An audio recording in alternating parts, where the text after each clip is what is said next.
اینو میدونستین که هر سال در تقویم حیوانات یک نماد خاصی وجود داره؟ اما همطور که میدونید در سال 1404 سال نماد حیوان مار هستش. اما امروز رفتیم سراغ چمدون دستی تا بهمون نشون بده که سال مار در طول تاریخ چه نقش هایی داشته. در طول تاریخ هر بار که سال مار بوده اتفاقهای عجیبی افتاده، از تحولات سیاسی تا بلاهای طبیعی و تغییرات بزرگ. اما شاید براتون جالب باشه که بدونید در تقویم 12 گانه حیوانات مار نماد هوش، تغییرات ناگهانی و گاهی هم خطرناک. اما نکته عجیب اینجاست که در طول تاریخ هر بار که سال مار از راه رسیده تحولات بزرگی در ایران انجام شده. اما نکته جالب اینه که این اتفاقها فقط یک تصادف میتونه باشه یا واقعا سال مار سال سرنوشت سازی رو برای ایران رقم میزنه.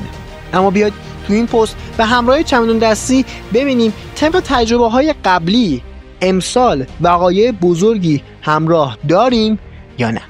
اما قبل از بررسی سال مار بیایید ببینیم این ریشه تقویم حیوانات از کجا میاد و چه نقشی روی فرهنگ ما ایرانی ها داره. تقویم 12 گانه حیوانات یکی از قدیمی ترین زبانبندی ها هستش که در بسیاری از فرهنگ های شرقی از چین گرفته تا ژاپن و از ایران گرفته تا ترکمنستان ریشه داره. در این تقویم هر سال به نام یک حیوان نامگذاری شده و باورها بر اینه که ویژگی اون حیوان روی سرنوشت سال و آینده مردم تاثیرگذاره. اما شاید فکر کنید که این سیستم فقط مخصوص چینی ها هست و اما جالبه که بدونید در ایران باستان هم از این تقویم استفاده میشه که برخی از منابع نشون میده که این تقویم در دوران ساسانی در ایران رایج بوده و حتی عشایر و ترکمنها هم هنوز از اون استفاده میکنن که بعضی موقع ها به اون تقویم 12 حیوانی ترکان هم گفته میشه.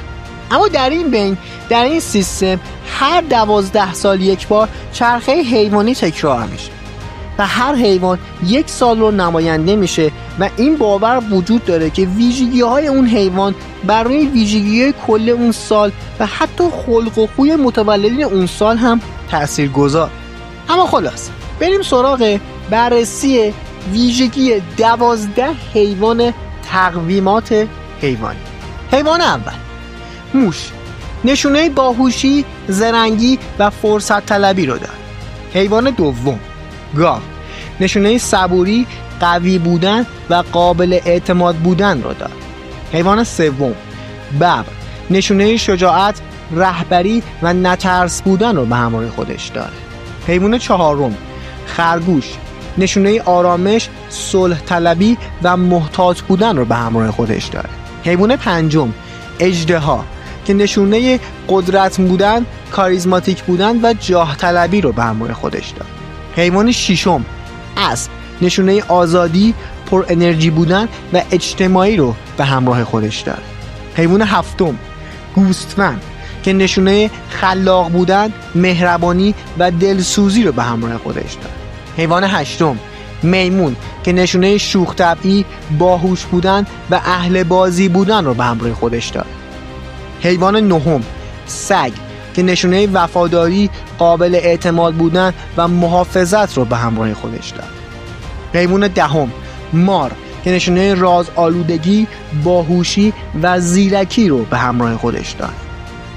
اما حیوان 11 خروس، نشونه منظم بودن، وقت شناسی و دقیق بودن رو به همراه خودش داره. و در نهایت حیوان 12 خوک که نشونه راحت طلبی، مهربانی و ثروت آفرینی رو به همراه خودش داره که امسال در سال 1404 میخوایم بریم سراغ بررسی سال مار. اما تو ادامه قضیه بریم سراغ بررسی اتفاقهای مهمی که در سال مار در تاریخ ایران افتاده. اما طبق چرخه تقویم حیوانات سال مار در سالهای 1341 1353 1365 1377 1389 و 1401 بوده که بریم اتفاقهایی که در این سالها رو افتاده رو بررسی کنیم تا ببینیم سال مار در سال 1404 به چه صورت خواهد بود. اما در سال 1341 شمسی که معادل 1963 میلادی بوده، سال مار آغازگر انقلاب بوده، انقلاب سفید شاه. محمد رضا شاه پهلوی برنامه بزرگی رو به نام انقلاب سفید آغاز کرد که شامل اصلاحات ارضی، حق رأی زنان و مدرن سازی کشور بود. این اصلاحات مخالفت‌های شدید علما رو در پی داشت که مخصوصاً امام خمینی در سال بعد اعتراضهای علنی رو شروع کرد و از اون سال به بعد در واقع بذرهای انقلاب سال 57 رو کاشت. اما در سال 1365 شمسی که معادل 1986 میلادی بوده، سال مار در اوج جنگ و اوج بحران اقتصادی بوده. جنگ ایران و عراق انقدر در اوج خودش بوده که حملات موشکی عراق به شهرهای ایران شروع شد و تهرانی‌ها شبها در پناهگاه می‌خوابیدند. اما در ادامه سال عملیات گسترده نظامی مثل کربلای 4 و کربلای 5 هم انجام شد که تلفات سنگینی به همراه داشت و از نظر اقتصادی هم کشور تحت فشارهای زیادی قرار گرفت.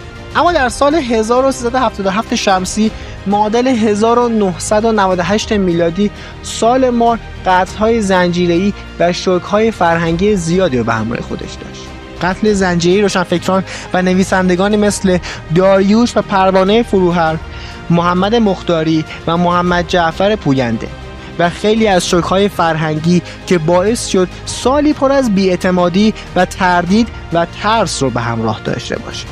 اما در سال 1389 شمسی و 2011 میلادی، سال مار سالی پر از فشارهای اقتصادی و اعتراضهای پنهان بود. آغاز تحریم‌های شدید بین‌الملل علیه ایران به خاطر پرونده هسته‌ای، طرح هدفمندی یارانه‌ها که توسط دولت احمدی نژاد اجرا شد که تورم زیادی رو به دنبال داشت و از اون طرف هم اعتراضهای مردم در منطقه تأثیرات غیر مستقیمی رو روی ایران داشت. اما سال 1401 شمسی و سال 2022 میلادی هم سال مار بود که برای مردم ایران و کشور خاطرات تلخی به جا گذاشت. آغاز یکی از بزرگترین اعتراضات و اغتشاشات سراسری در ایران، موجی از تغییرات در نگرش‌های اجتماعی و گفتگو درباره آزادی‌های فردی و حقوق زنان همه باعث شد تا کام تلخی در زبان ایرانی‌ها به جا بذاره و از اون طرف هم رشد عجیب تورم در اقتصاد ایران شکل گرفت. اما حالا واقعا همه این اتفاقها میتونه تصادف باشه؟ از انقلاب سفید تا جنگ، از قطع‌های زنجیره‌ای تا اغتشاش‌های بزرگ و رشد تورم اقتصادی، همه اینها به نظر میاد که سال مار در ایران همیشه با نوعی بحران یا تغییرات همراه بوده که برخی ها این اتفاقها رو یک تصادف و برخی دیگر هم این اتفاقها رو یک نشونه میدونن که از هوش مار گرفته تا پیچیدگی و تغییرات ناگهانی. اما یه نکته، شاید این فقط یه چرخه ساده و تکرار سالها باشه، یا شاید هم پشت این نمادها یا یک رازهای نهفته باشه که ما هنوز نتونستیم اونها رو کامل درک کنیم. اما امسال دوباره سال ماره، سالی که میتونه آرامش داشته باشه یا طوفانی باشه. اما یک چیزی همیشه در سالهای مار قطعی بوده، اونم اینه که تاریخ به ما یاد داده که هیچ سال ماری بدون داستان و حاشیه نبوده. به نظر شما سال مار 1404 چی تو آستین خودش داره؟ خیلی خوشحال میشم که نظرتون رو برام کامنت کنید. راستی یادتون نره که کانال چمدون دستی حمایت کنید و اگر باز از این سبک پست ها دوست داشتید ما رو سابسکرایب کنید و دنبالمون کنید و به رسم همیشگی کانال خانواده چمدون دستی خیلی دوستتون داریم و خیلی مخلصیم.